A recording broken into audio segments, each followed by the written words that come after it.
Finding commonality in among the various allies in diversity is the focus of this session, and I'm really delighted to welcome briefly for the first part of this discussion live via video Penny Wong, who is Senator and Leader of the Opposition in the Senate in Australia. Welcome, Penny. Good to be with you. I'm sorry I can't be there in person. I really am. Well, it's good to see the technology is working, Penny, so we don't have that problem, at least anyway.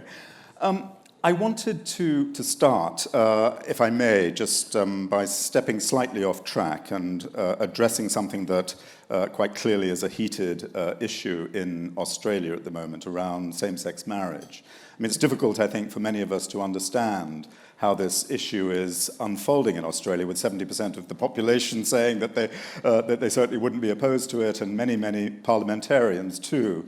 Why has it become stuck in the way it's become stuck? That is actually a very good question. And I think fundamentally the Parliament and politicians are behind the community. And so what you're seeing are the polls like those you've outlined. But in the Parliament we have a group of people who are deeply opposed to progress on this. And they have been successful in stymieing reform thus far. I mean, there is, the way I say it, it's become stuck. Obviously, we've got this proposal for a plebiscite, and I know that you yourself have said that you'd prefer to see a simple, straightforward vote in Parliament. What's wrong with a plebiscite? Look, we oppose the plebiscite, and in fact, the plebiscite has been defeated. The legislation founding the plebiscite has been defeated in the Parliament. So really, I think that is a dead end for the government now.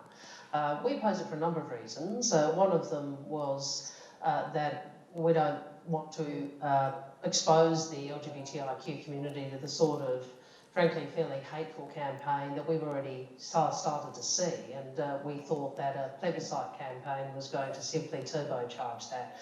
And the second is a broader principle, which is this is a matter for the Parliament. I mean, a plebiscite was non-binding and expensive, and ultimately, parliamentarians could have ignored it or not.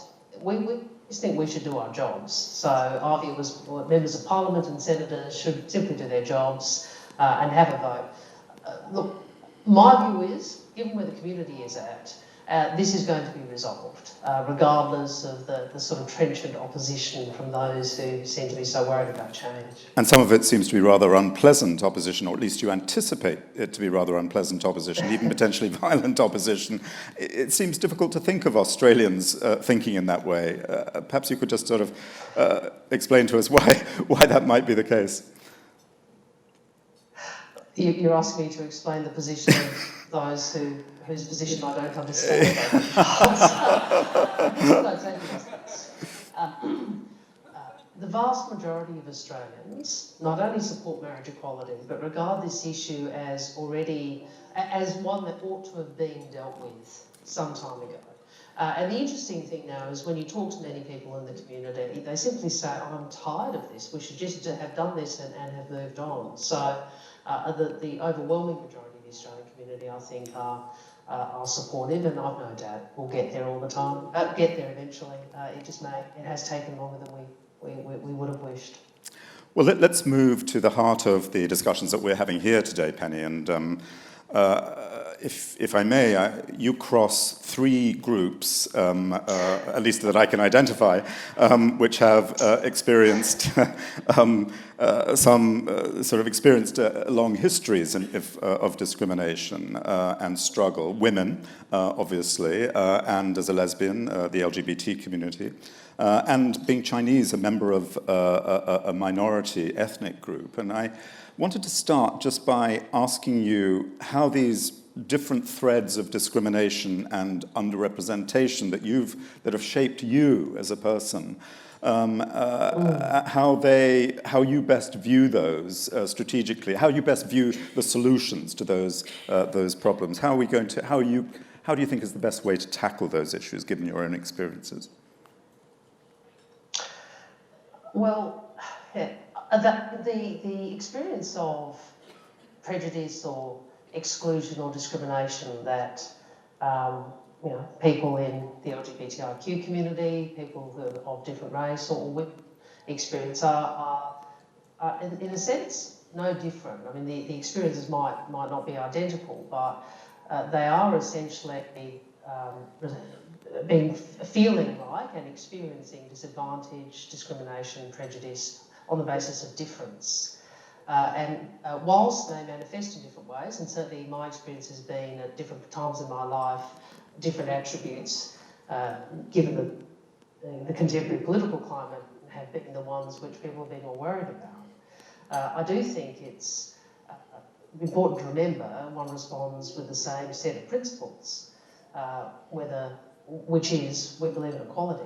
We believe in respect, we believe in the dignity of the individual, and we believe also in a community, whether it's an individual company or society, in which people are assessed on their capacity and where we all get the benefit of, I suppose, the talent utilisation that brings with it. So whilst there might be different tactics to deal with different aspects of prejudice, I suppose philosophically I think that the response to it proceeds from the same place, regardless of the vector of discrimination that one is describing. Well, let's talk a little bit about those tactics. And I think while it's certainly the case that there are plenty of differences between the struggles for women's equality and those for LGBT equality, what are the lessons, do you think, and the ongoing lessons, despite the fact the unfinished battle for the march of female equality remains unfinished? What do you think the lessons are from that struggle for LGBT? Well, I think the first lesson is that you have to have champions, you have to have people who are courageous in whatever way that might be, and you have to have allies. And you have to be prepared to, what's the phrase, not be too polite girls. And by that, I have understood that to mean not to shrink from doing what you believe to be right or saying what you believe to be right simply because there might be some sort of collective view that that wouldn't be the appropriate thing to do. We might not wish to discuss that. So I think there is a sort of personal courage and a collective organisation aspect of the history of successful feminist action that you can see already in the decades where you've seen LGBTI political campaign in many countries around the world. Well, you mentioned allies, and allies has been a particularly strong focus of the discussion today. Could you tell us a little bit about how you view the importance of allies and how, in fact, allies have shaped the women's movement and the LGBT movement? Well, when it comes to the women's movement, one of the things I think I have probably progressed in or shifted in my thinking about feminism is trying to think through how important it is for men to take responsibility as well. That's not to diminish women's empowerment or diminish women's voice, but to actually put it on men to say, if we are really going to resolve the issue of inequality and discrimination, you are actually going to have to do something as well. On LGBTI issues, my experience has been that the prejudice really just survives the personal. And for most people, except those who are committed bigots or committed homophobes, the personal interaction, personal engagement, personal emotional connection, something which inculcates empathy, those experiences, I think, diminish prejudice. And one of the most powerful groups in Australia, to my way of thinking, in the advocacy for equality and, frankly, for LGBTIQ rights generally, has been the parents.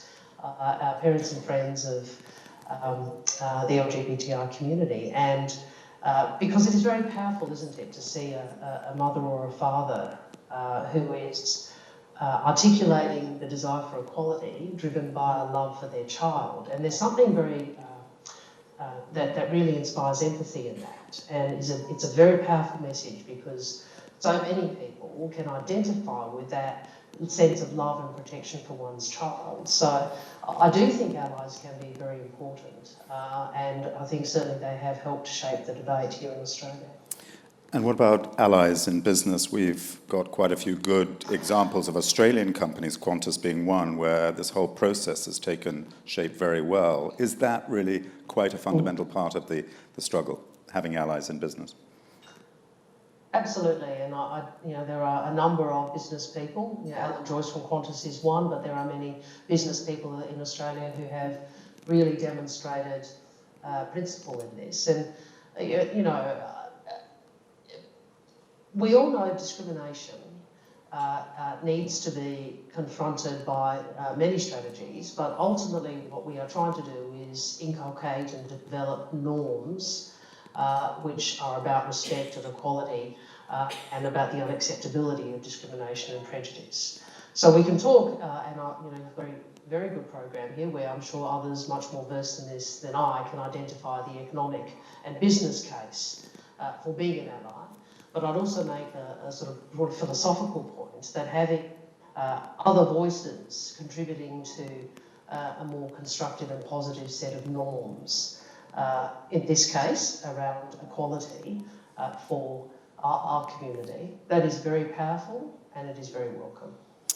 Penny Wong, I really want to thank you for taking the time. Sorry you couldn't be here, but thank you very much for taking the time. I know you've got a very busy schedule there. Thank you so much. Thank you. Good luck with the promotion. Thank you very much. Senator Penny Wong from Australia.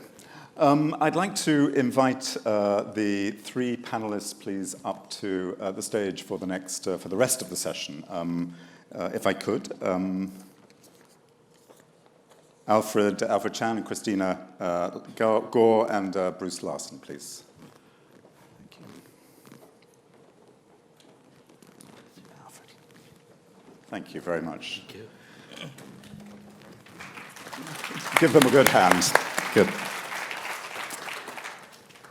So let's continue that discussion, and I think, Alfred, let's pick up straight away with you. And I didn't ask Penny some of the questions that we certainly wanted to ask, but I think it would be nice to start, Alfred, just by sort of outlining. We've heard your recent announcement of 75 organizations supporting anti-discrimination legislation. Yeah. The disappointment, I think, that many people probably in this room feel that there isn't greater progress around anti-LGBT legislation. Where are we, and why has it taken so long? Right. Well, I think with 75 business organizations signing on our petition, I think that's in itself a big achievement. And among those, in fact, included the international firms for which our names might not be too appropriate to mention here. But nonetheless, I think, all the big names, and many actually. Were there lots of local companies as well in that, yes, in that list? Definitely, yeah. definitely. So I think, that has taken us, at least I think, for the past 12 months that I've been in office, suddenly I realized actually I've been in office that long. But for the past 12 months, we've been actually working non-stop to get support for LGBTI legislation to be enacted in Hong Kong. And that was, I think, to me, a breaking point, that we realized so many business organizations are supporting this. And not to say that with this, behind the scene, in fact, all these organizations are persuading. That's the important part. Earlier on, I think one of the panelists was asked about how government and business organizations could actually work together forwarding the rights of LGBTI group, and that exactly is what Hong Kong is doing. Hong Kong thrives on business development, obviously, and our economy depends on solely how business companies are always flourishing themselves, and therefore government pays a lot of attention to the business community rather than individuals, right? And with business company coming in as allies for LGBTI rights, and that actually makes things 10 times easier. Now with that, let me put a few markers here as well. The Chief Executive Policy agenda this year, in fact, for the very first time, we actually have LGBTI mentioned in the agenda item, and the fact that the topic is the subject is within the agenda item we are definitely sure that sooner or later this will be taken forward in legislations. So that's first thing. Second, what our colleague Alfred, Peter is sitting among here. Peter is one of the very diligent worker of mine and pushing for this LGBTI issues. In fact, we are working together with European Union as well as the Chinese University of Hong Kong and bringing amples of evidences that, there are a lot of advantages for government as well as for business community if we adopt a diversity inclusion policy, territory-wide. And this has taken force, and we are now in a, I am glad, that's my feeling, although we haven't actually any KPI to measure this. But, looking back for the 12 months that I've been in office, this is really a big step forward. And government now beginning to talk to us. They initiated it on the issue, and I think soon, we will be able to take this issue forward. I mean, it's interesting that the government doesn't have one at the moment, diversity and inclusion policy. How have the allies in diversity, the whole question of supporting women's equality, women's movement through the government, how has the government dealt with those issues in the past? Well, they actually, I have to use the word very carefully. They carefully dumped the issue to EOC, and EOC obviously looks after the sex equality issues, this women's issue, together with the race and disability. Yeah. So we look after all those discriminatory issues. But having said that, the LGBTI is a new area that we brought on board and tried to persuade the government. And now the government actually make slightly positive responses, which we are very happy about. But EOC alone could not, in fact, steer to the direction we would want to. We definitely need our business community to work with us, the allies work with us. And government tend to listen to the business community a lot more than organization they pay for, i.e. EOC. So just to be clear, you were talking about diversity and inclusion policies in the public sector. Public sector, yep. And I believe actually one of our allies, community business firm, is amongst the audience as well. They are also working on, for inclusion index, something like that. So perhaps later on the firm could actually supplement. And try to look at how we are standing with private companies as well. But in the public sector, the idea that there hasn't been a really strong focus around diversity and inclusion makes it difficult, doesn't it, for there to be learnings for LGBT within the public sector, it seems to me, from right. the from other potential You're allies. Right, Charles. I think that has been one of the biggest difficulties, that actually getting the message across to companies in particular, the SMEs, so-called small and medium enterprises, who employ maybe from the few to just a dozen staff. And but even so, I think I have actually instructed my staff, and they are very happy to engage into training programs. So we have a series of awareness programs put out to small companies, SMEs, for the past year, that free of charge, and then getting them on board to at least be aware of issues relating to LGBT issues. I do apologize, I've sort of abrogated my duties, haven't I? I've failed to actually introduce everybody, but let me just say that is Alfred Chan, that's just been speaking, chairperson of the Equal Opportunities Commission. I'm just about to come to Bruce Larson, the managing director and head of human capital management, Goldman Sachs, and between the two is Christina Gaw, managing principal and head of capital markets for Gaw Capital. But let me come to you, Bruce, and just talk a little bit about this question of allies and allies in diversity. And we spoke earlier about allies, and of course there's a huge part of this puzzle that needs to be put in place around allies. But first, I suppose my first question would be, what is it about other areas of diversity, and you have large diverse populations within Goldman Sachs, very big company. What is it about other areas of diversity that provide, I suppose, pathways forward for the LGBT community in Goldman Sachs? That's a good question. We've been focusing on diversity issues for a number of years, but our progress and our level of focus has evolved over the years. We've started originally focusing on women's issues and gender issues and have been working on that for many, many years. And so our women's networks, our senior leadership's experience around progressing the rights and opportunities for women in the organization have established a well-trodden path that we don't feel other areas of the firm should have to trudge down that path in the same difficult fashion. And so we try to connect our LGBT networks and our efforts around that population and other populations with the leaders of other networks that have got lessons that they have learned that they can pass along to help that network and that group of population accelerate their progress much faster and avoid a bunch of the pitfalls and the difficulties and the headwinds that another group faced, as well as some of the senior leaders who become more aware of the role that they played in one network and being an ally to a group, being able to transfer that and do that for another population, because there are certainly overlaps in issues and challenges that various underrepresented groups end up facing. Could you give us some tangible examples of that? It would be interesting to hear how you've taken some of those, perhaps those learnings from the women's, from gender equality issues in Goldman Sachs and applied them potentially to LGBT.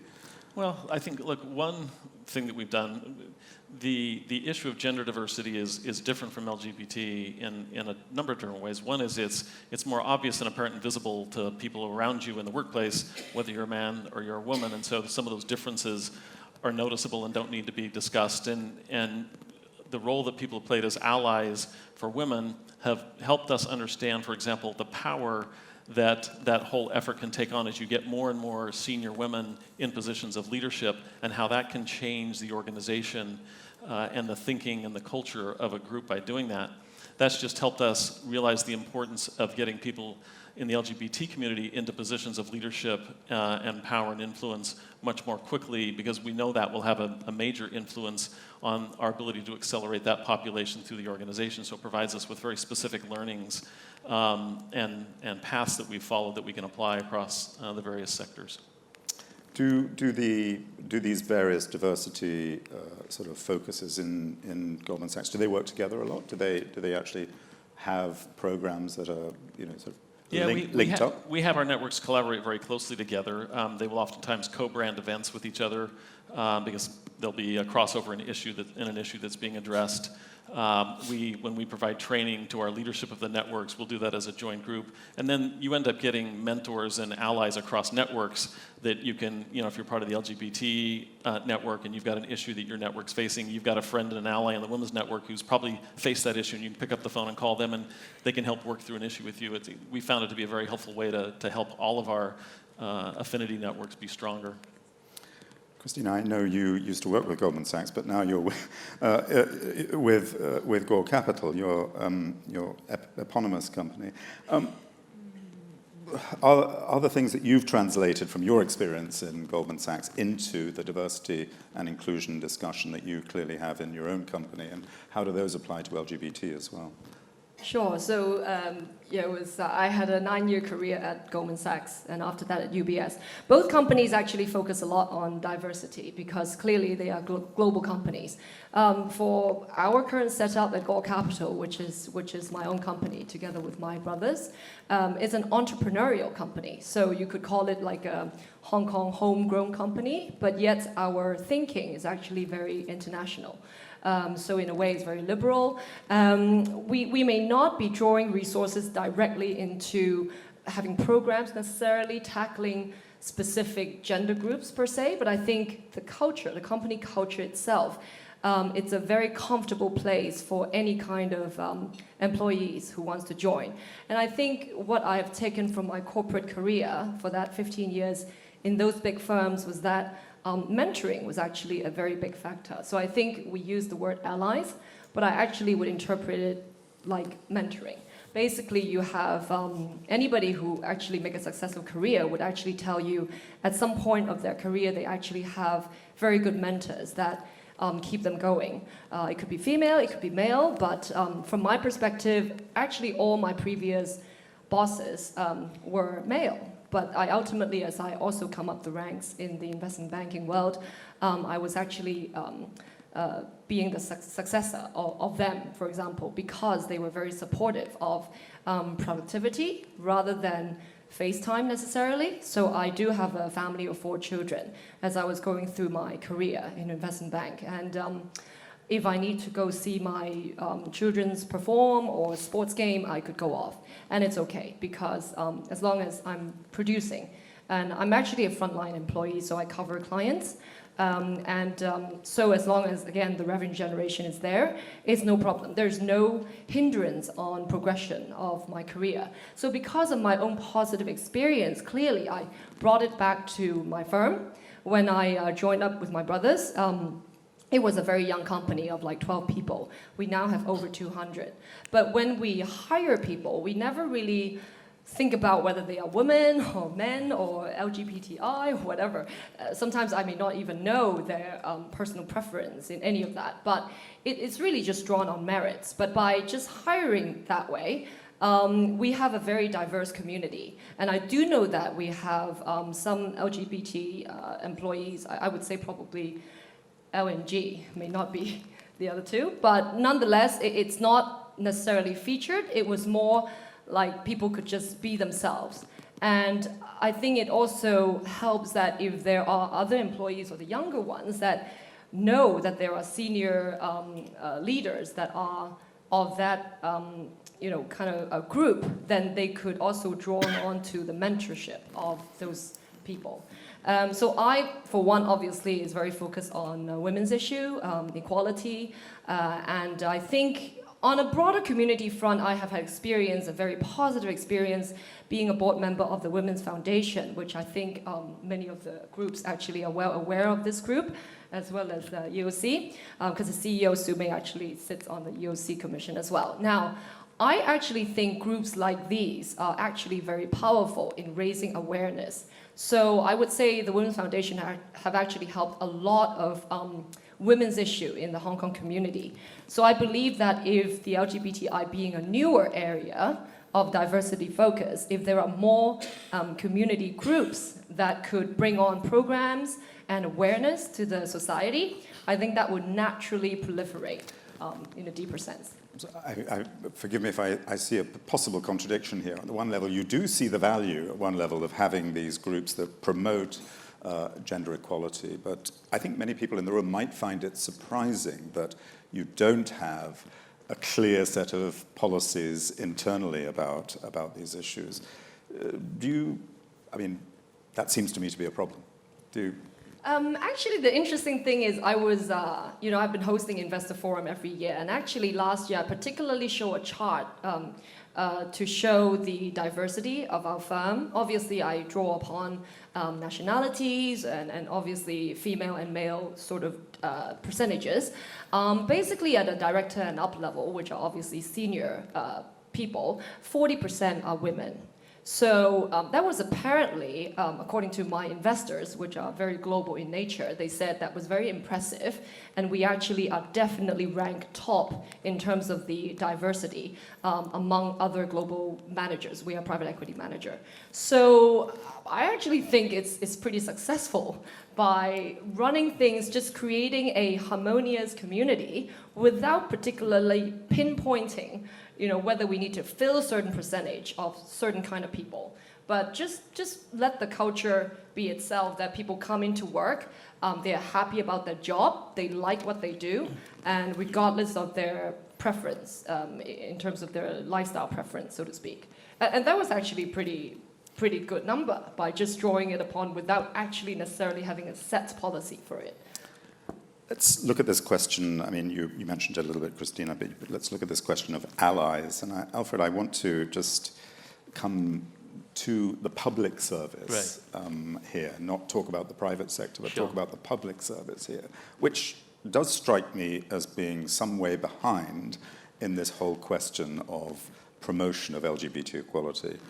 What do you think the role of allies is? Are there any allies visible allies programs in the public service that might translate into LGBT-like ally programs, or not? Very good questions. My frank answer is that we are terribly behind. So that there are not any that I know of from other public services or departments that are actually putting out LGBT programs. We are a statutory body. Perhaps we are the only one putting out awareness programs. So I think there are a lot of work to do in front, despite I painted a sort of somehow a more optimistic picture earlier on. But there are still a lot of hurdles, as you have indicated. Government, for one, our senior government officials, most of them, still are very much, they believe, their religious belief that might actually contradict their work in forwarding the LGBT issues. So that actually we have still quite a bit of work to persuade them that could be separated. As well that we have to respect to individuals' rights of to choose. But at least I think, again, I have to be optimistic at the end of the day that, for the new chief executive coming up, 3 of them actually have opportunities, despite that some of them did not actually reveal it. They actually talked to LGBTI individuals, and they have taken in that this is an issue not to be avoided. And we will definitely, you'll see, we are tasked to work on this issue until we are successful. So it seems to me that in one way the government is sort of explicit about its intention not to create an environment of discrimination, but yet at the same time it's quite complacent around the process needed to encourage greater levels of diversity and inclusion. It's true. It's almost schizophrenic, so it's difficult to work with them. But as I said, we work on the positive side. So allies are, maybe we're all learning from Goldman Sachs at this point in time, because I think a lot of companies are a long way behind too, but allies are really quite fundamental to this process. And we talked about allies in diversity, but allies themselves are fundamental. So what is it about allies, Bruce, that makes sense, do you think, and why do we need them? Well, look, I think one of the big things it does is it gives a population a bigger voice than they would have on their own, and oftentimes a voice at a more influential level in the organization to help accelerate growth and progress and advocacy for any given group. It also can, I think, more powerfully change the culture of a firm when you have allies that are in a senior and meaningful position of influence to be visibly advocating and performing as an ally for either a group of people, where I think, if you're an ally for a group or a community, that's very powerful, but translating that further, when you're an advocate or an ally for an individual, it's quite transformative. It's one thing to talk about programs and policies and initiatives to address a population, which I think are very, very important, but it's another thing to be seen amongst your peers in a private meeting where you're battling for compensation or promotion or opportunity, and be advocating for an individual in that process who's from one of those communities you advocate for. Can be very transformative, and it can accelerate the success and progress of a community when individual advocacy like that is visible among colleagues. Has that happened across the allies process? Across the diversity process in Goldman Sachs, not just LGBT, but it's been women and others as well. Yeah, the concept, to Christina's point, whether you call it mentoring, whether you call it advocacy, whether you call it an ally, that in one shape or another exists across all the strands of diversity at our firm. And it's an important tool that we as senior leaders know is an important way of advancing the careers and opportunities of those individuals. And it's important to us because whether you're a younger, smaller company like Christina's company that wants to continue to grow, or you're a bigger company, you're going to be successful if you have talented people. And your ability to attract talented people is key to that. But importantly, once you attract them, keeping them is a really important part of that. And I think these strategies of being an ally and supporting populations just allows you to attract and retain the most talented people rather than have them go across the street and work for a competitor. And that, at the end of the day, is a very commercially driven reason why it's important to us. Christina, do you see that same role for mentoring? You call it mentoring, Yes. Bruce is calling it allies, but is that the same kind of thing? Absolutely. I was thinking through a few case studies that I've encountered, which relates to our women employee coming to me because that they feel comfortable coming to me to talk about certain issues. Where one case was relating to some uncomfortable things that she heard, which is in our China office, and so she doesn't know who to go to, so she came to me, and I was able to address it pretty effectively.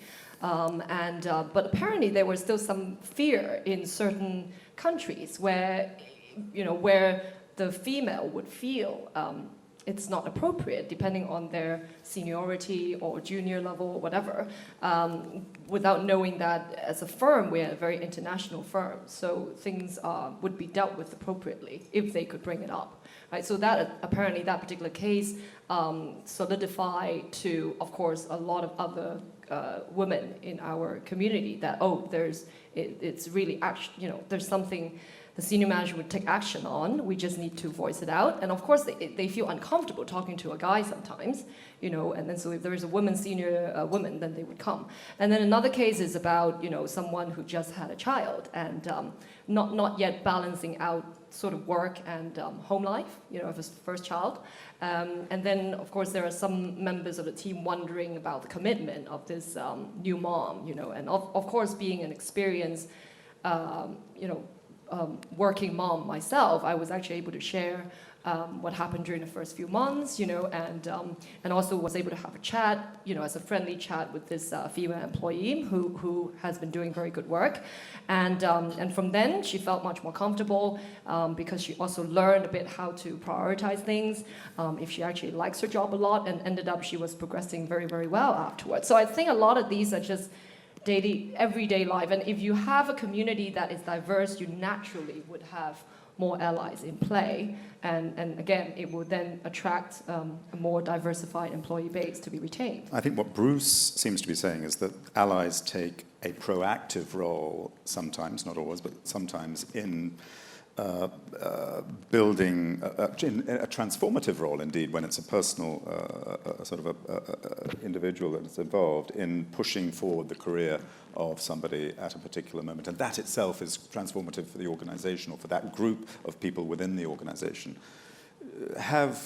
Do you see it that way? You seem to feel, I think, that mentoring is more of an advisory kind of service within the company, but is there something that's to be said for this more proactive? To be clear, I think it's both, right? Because I think there's a role to play proactively, visibly getting out there, taking risks, and being a voice for others that may not have a voice, but equally being someplace that's a safe place for people to come to you and talk about an issue, whether it's a challenge, a question, some senior person they have to deal with, and get non-judgmental advice from a senior person. That's more of a reactive role, but I think in a lot of ways it's just as important. Yeah, it's important to actually keep them in rather than them having some miscommunicated thinking, and being not happy and gone, you don't even know what happened, right? Yeah. In terms of fighting for them, clearly, but that is ultimately everybody's, all the senior management's job, right? Not necessarily whether I'm a woman and I just go look at whether I promote, a woman. Now, obviously, there is a linkage to how to help them progress if they have, because women's thinking and men's thinking are actually different. So my experience sometimes tells me that, I'm maybe gender stereotyping here, but there's a little bit of truth to it that women tend to not want to think, well, how do I say it? Well, they want to actually over-deliver and kind of manage expectation a bit. Whereas I think for guys in my all these years, over 24 years now in finance industry, a lot of guys they would say, I can do it, and then you see whether they could do it. Whereas for female, it's like, you can do it. And they're like, really, can I? I experienced that too in my younger days, right? But so if you understand that, then as a female senior person, then you saw, certain female employees very, very good and very strong, you would tend to actually proactively give them more confidence and say, you actually can do it. So there was a case, again, where I could have replaced someone who went to our US office as sort of like an executive director role, but instead I actually pushed the associate level, third-year associate up to that level because I think she could do it. So I actually had a conversation with her and said, do you feel that you could handle it, or do you feel like, you might want someone to guide you still. And she's like, well, if you think I could do it, I would want to try it. And they work so hard, you know, even harder to show the performance. So I think this would be how I would feel it's a proactive role in that. Let me come to the floor and see if there are any Charles, thoughts. if I may add, actually, certainly, Alfred, yeah. I was wrong when I said the EOC is the only organization providing the educational programs. When I see Brian over there, Television Hong Kong actually had a very educational program hosted by Brian, and Brian's program actually did a lot to educate the Hong Kong community about LGBT issues. Thank you. Just thoughts and observations or questions indeed from the floor? We're having I can't see, one down here, please, yes. Can we have a microphone down here and then we'll go back. Sorry, let me just put my glasses on. Lights are very bright. Oh, it's me. Oh, hi. Hello. My question is, I think today, from an ally's point of view, we talked a lot about top-down approach, i.e. the C-suite being supportive. We also talked about the bottom-up approach, which is the millennials being really supportive. But what are your advice in terms of the middle management / the now generation in terms of being more supportive for both corporate and also the civil society? Bruce, can I start with you then? Sure. I think that question came from Michael, who's on my team, who's one of our outstanding Sorry, guys. I didn't realize that. I don't think you knew that, but that's okay. Way to go, Michael. Look, I think one of the most important roles that senior levels can play is to send the right kind of cues and signals to that middle level of management, because it's easy for me to sit up here and espouse what I believe and how I would like to interact with our LGBT employees, but I realize I'm not working on a daily basis with our junior-most employees. It's more of that middle level of management. And so if they're not taking cues and signals from me about that being very important, it may fall way down the priority list, and that's what's going to impact more on a daily basis a junior person's experience. And that has a lot to do with this issue of retaining talent and having people be sticky, because I think we all know people usually quit a manager, not a job, and so a junior person's experience with a mid-level person is going to have a lot to do with their overall view of the organization. So the most important thing we can do is set a tone and an expectation of, all these things we require of your job are very important, but have no mistake, you being thoughtful around people issues and around, if it's an LGBT community, around those issues is just as important to your success as a mid-level manager as it is mine as a senior person to help create that tone. I mean, it's partly about sort of imbuing this through the organization, isn't it? I mean, one of the most difficult things, it seems to me, and we have this, I think, in the Economist group, is how do you sustain these kinds of programs? How do you make sure that everybody participates? How do you make sure that they are, in the long term, effective? Because there is a kind of structural and embedded process. And that's where I think consistency of focus on these topics is so important. Our firm didn't wake up last year and decide we wanted to be really good at diversity. We've been at it for many, many, many years. And I can't look at one individual program or initiative that made all the difference. It's a large portfolio of things, but it's the sustained focus on that over a long period of time that leads to the success. And any one generation of leader who takes their focus on it, the success can really wane during that period. And we've been very fortunate as an organization to have from the very top of the firm that attitude and mindset established by our CEO that has been consistent and unwavering for a long time. And so we've been able to see over years, that slow progress that's very meaningful and puts us where we are today, but it didn't happen overnight. There was a question down here. Yes. If you just say, I'll say it this time, not another Goldman Sachs person, I hope. If you just say your name and organization.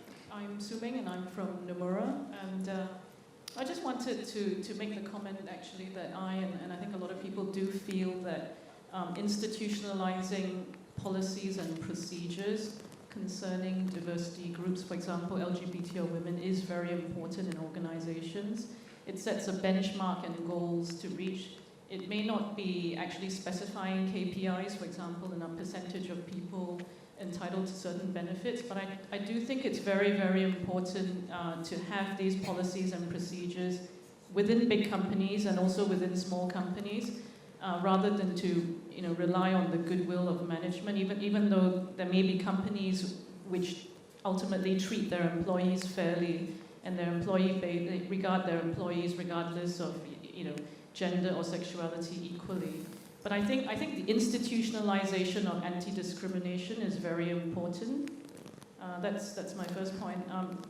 My second point I just wanted to make, and it's more of a general question, was so I obviously heard a lot about the treatment of women in this panel, and I was just wondering how that is applicable to the LGBT community. Is that because we can draw some parallels, or I'm just seeking to see the connections because this is an LGBT forum? Yes, I suppose we were trying to draw out the connections, and I think we have drawn out a few, but maybe we haven't drawn them out well enough. Can I just come back to your first point and just come to Christina, because I think one of the things that I think is a takeaway from this session, and indeed from the sessions we have today, is that, as you put it very clearly, institutionalization of some of these policies is in fact enormously important, but you don't seem to feel. Do you think there's something important around that, and do you think that's something you would consider in your company? Perhaps, so I would have to have a word with my human capital management team on it. And in fact, the head came from Goldman Sachs, but many years ago already. So it's a lady who heads our department. It's something to think about, but again, you do have to. Given that I came from big organizations, and because I think I have a very positive experience on it, based on what I have gotten in terms of again either allies or mentoring, so that there wasn't. I never felt like even as a woman that I was disadvantaged. Let's put it that way. So it was sometimes it's also a choice in my mind. That's when I do my mentoring, I also kind of focus on that. But I think the parallel to be drawn on the LGBT area is again it's a newer thing. So and also I really think that public awareness will be very helpful, and that again goes to show that it's not just per company basis point of view, but rather communities, like if you have communities particularly focused on awareness, like the Women's Foundation, on women, because it has been a longer history of focusing on that gender group, and now we have this new LGBT group that is being focused on. If there are more community awareness of that, then I think it naturally will have more policies that could support it.